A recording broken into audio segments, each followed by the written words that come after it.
शिव पुराण वेदेश्वर संहिता का तीसरा अध्याय। श्रवण कीर्तन और मनन साधनों की श्रेष्ठता। व्यास जी कहते हैं, सूत जी के वचनों को सुनकर सभी महर्षि बोले, भगवान आप वेद तुल्य अद्भुत एवं पुण्यमयी शिव पुराण की कथा सुनाइए। सूत जी ने कहा, हे महर्षिगण, आप कल्याणमय भगवान शिव का स्मरण करके वेद के सार से प्रकट शिव पुराण की अमृत कथा सुनिए। शिव पुराण में भक्ति, ज्ञान और वैराग्य का गान किया गया है। जब सृष्टि आरंभ हुई तो 6 कुलों के महर्षि आपस में वाद विवाद करने लगे कि अमुक वस्तु उत्कृष्ट है, अमुक नहीं।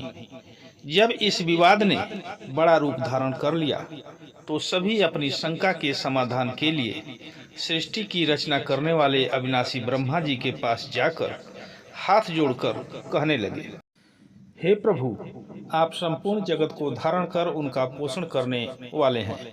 प्रभु, हम जानना चाहते हैं कि संपूर्ण तत्वों से परे परात्पर पुराण पुरुष कौन है। ब्रह्मा जी ने कहा, ब्रह्मा, विष्णु, रुद्र और इंद्र आदि से युक्त संपूर्ण जगत समस्त भूतों एवं इंद्रियों के साथ पहले प्रकट हुआ है।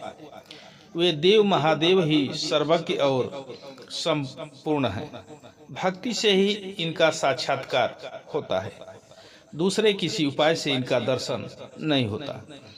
भगवान शिव में अटूट भक्ति मनुष्य को संसार बंधन से मुक्ति दिलाती है।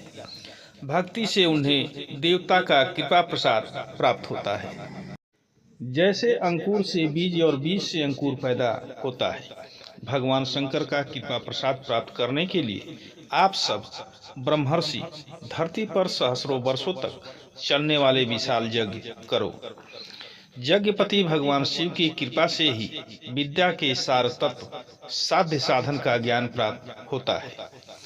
शिव पद की प्राप्ति साध्य और उनकी सेवा ही साधन है, तथा जो मनुष्य बिना किसी फल की कामना किए उनकी भक्ति में डूबे रहते हैं, वही साधक है। कर्म के अनुष्ठान से प्राप्त फल को भगवान शिव के शीर्ष चरणों में समर्पित करना ही परमेश्वर की प्राप्ति का उपाय है, तथा यही मोक्ष प्राप्ति का एकमात्र साधन है। साक्षात महेश्वर ने ही भक्ति के साधनों का प्रतिपादन किया है। कान से भगवान के नाम, गुण और लीलाओं का श्रवण, वाणी द्वारा उनका कीर्तन तथा मन में उनका मनन शिव पद की प्राप्ति के महान साधन हैं, तथा इन साधनों से ही संपूर्ण मनोरथों की सिद्धि होती है। जिस वस्तु को हम प्रत्यक्ष अपनी आंखों के सामने देख सकते हैं, उसकी तरफ आकर्षण स्वाभाविक है, परंतु जिस वस्तु को प्रत्यक्ष रूप से देखा नहीं जा सकता, उसे केवल सुनकर और समझकर ही उसकी प्राप्ति के लिए प्रयत्न किया जाता है। अतः श्रवण पहला साधन है।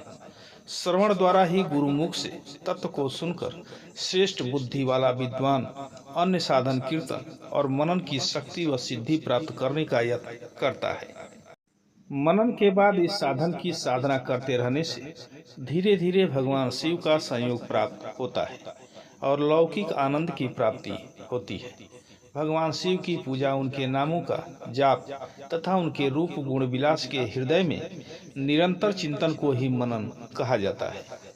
महेश्वर की कृपा दृष्टि से उपलब्ध इस साधन को ही प्रमुख साधन कहा जाता है।